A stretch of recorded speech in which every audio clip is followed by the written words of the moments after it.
और सभी से पूछते हैं ऐसे करके, बच्चों बताओ ये क्या है।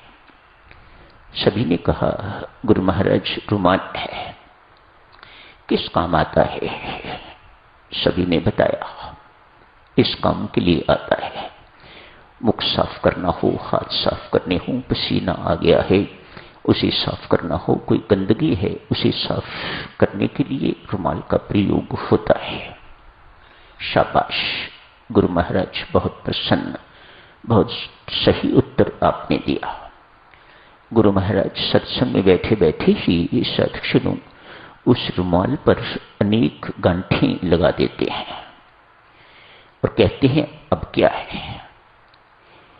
कहते हैं रुमाल ही है गुरु महाराज, क्या ये काम अभी भी पोंछने का, सफाई का कर सकता है कि नहीं कर सकता। सभी ने कहा महाराज अब ये वे काम तो नहीं कर सकता, क्यों, इसमें गांठें पड़ गई हैं। ये गांठें यदि खोल दी जाएं तो रुमाल फिर सदुपयोग किया जा सकता है, उसका सही उपयोग किया जा सकता है।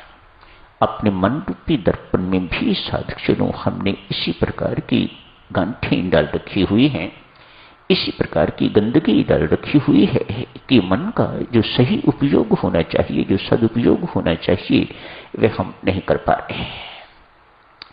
वह मन अतैव विषयासक्त है और काम तो वह बहुत करता है, लेकिन जो काम मन को करना चाहिए, जो काम मन को देना चाहिए, वह दे नहीं पाता। क्यों, उसके अंदर विकार आ गया हुआ है, वह विकृत हो गया हुआ है। आज किसी साधक ने अपने गुरु महाराज से कहा महाराज जिस वक्त भी ध्यान में बैठता हूं मेरे अंदर एक विचारों का बहुत सा भंडार पैदा हो जाता है, एक बवंडर सा उठ जाता है। सिर्फ ध्यान के वक्त ही नहीं, दिन भर भी मेरी यही हालत है। मैं अमृतवाणी का पाठ करता हूं, उस वक्त भी मैं सिर्फ अमृतवाणी का पाठ नहीं करता। मैं जप करता हूं, उस वक्त भी मैं सिर्फ जप नहीं करता। मेरे अंदर तरह तरह के भौतिक विचार उठते रहते हैं। इसी को मन का भटकना कहा जाता है।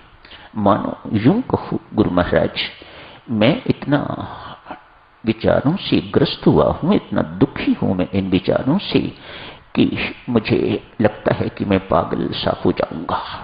हर छोटी सी बात मुझे इतनी चुभती है, हर छोटी सी बात मुझे इतनी याद रहती है कि मैं उसे कभी भूल नहीं पाता।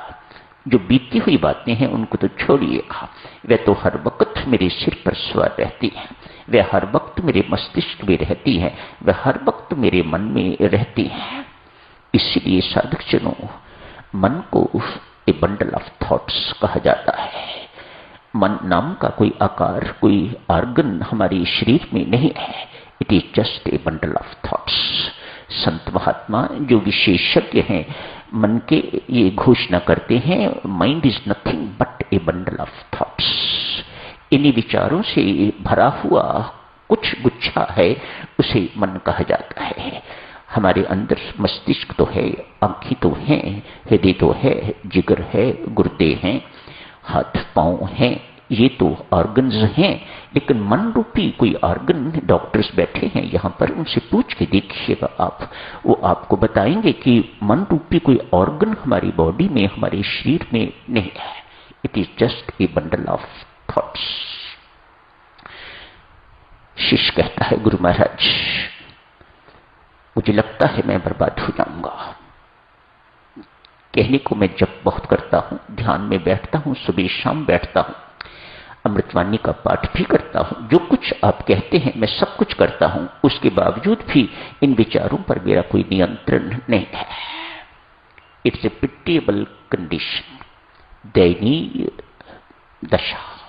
सबकी जिस किसी की भी है देवी सज्जनों, वह दयनीय है, वह दया के पात्र है।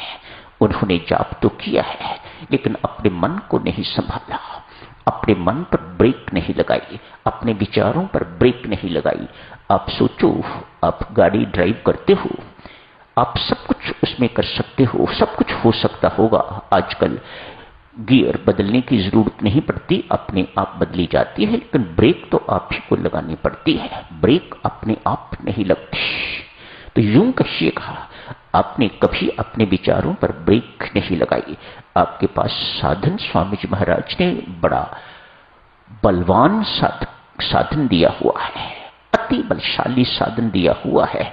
अतएव स्वामी जी महाराज फरमाते हैं, जाप इस तरह से करो, इतना करो कि ये आपके विचारों में बस जाए। मानो वह संसारिक विचार आपको ग्रस्त न करें, आप हर वक्त भगवत विचारों में खोए रहो, हर वक्त भगवत विचारों में डूबे रहो।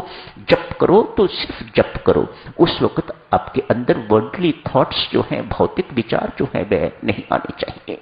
ये साधक बिल्कुल एक ईमानदार साधक है और हमारी तरह का साधक है जैसे हम हैं।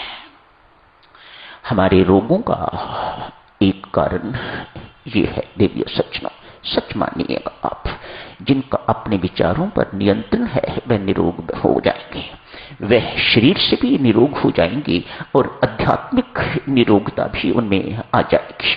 ये सबसे बड़ा रोग है संसारिक विचार। मन का क्या काम है? सिर्फ यही संकल्प तरह तरह के इसमें उठते हैं, सब तरह तरह के विकल्प इसमें उठते हैं, बैठते हैं, उठते हैं, बैठते हैं, उठते हैं, बैठते हैं, मानो जॉगिंग सी कर रहे हैं, ताकि व्यक्ति एक ही स्थान पर रहे, कहीं एक पग भी आगे न बढ़ पाए। इन्हीं विचारों के कारण आदमी बच्चा है तो विचारों से घिरा है, विद्यार्थी है तो विचारों से घिरा है, युवक है तो विचारों से घिरा है, और बुढ़ापे का तो कहना ही क्या है। सारे विचार जिंदगी के इकट्ठे होके तो बुढ़ापे में आके उसे पकड़ लेते हैं। आदमी की हालत और दयनीय देखो देवियों, बीता हुआ याद कर करके उसकी हालत ये हो गई है कि आदमी उसे एंजॉय करता है। ये स्मृतियां बहुत अच्छी हैं, अतएव कभी स्मृतियां अच्छी भी होंगी तो कभी ये स्मृतियां दुखदायी भी होंगी।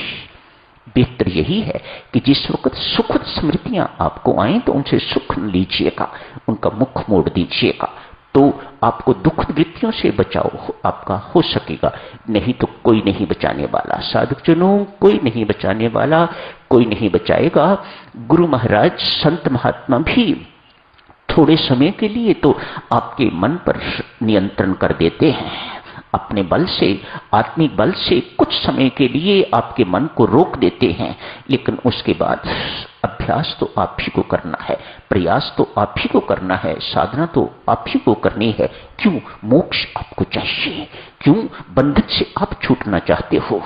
गुरु महाराज नहीं, संत नहीं, वह उनका अपना काम है, उन्होंने अपना काम कर दिया हुआ है, आपको साधन दिया है, चलना आपको है, क्यों? पहुंचना आपको है। यदि वह चलते हैं तो आप पहुंचोगे नहीं, वह पहुंचेंगे। आज एक साधक ने गुरु महाराज से अपनी बड़ी भारी कठिनाई ईमानदारी से स्वीकार करी है। कहा, बेटा, इसका समाधान मेरे एक मित्र संत हैं, अमुक नगर में, ये उनका एड्रेस है, इस पते पर चले जाओ, देखते रहना, उनकी दिनचर्या देखते रहना, यदि उनसे कुछ सीख सको तो तेरी समस्या का समाधान तुम्हें मिल जाएगा। आज वह शिष्य गुरु महाराज की आज्ञा के अनुसार गुरु महाराज के मित्र के पास चला गया है। मित्र कोई संत नहीं है, मानो पहरावे का संत नहीं है, वेश का संत नहीं है, कोई सिर नहीं मुंडवाया हुआ, कोई बाल नहीं बढ़ाए हुए, कोई कपड़े नहीं बदले हुए, एक साधारण व्यक्ति है, एक सराय में चपरासी का काम करता है, एक पियून है, एक केयरटेकर कहिएगा। जाके अपना परिचय दिया, अमुक गुरु महाराज ने मुझे भेजा है। भक्तजन, समय हो गया है, परसों चर्चा आगे करेंगे, आज यही समाप्त करने की इजाजत दीजिएगा। धन्यवाद।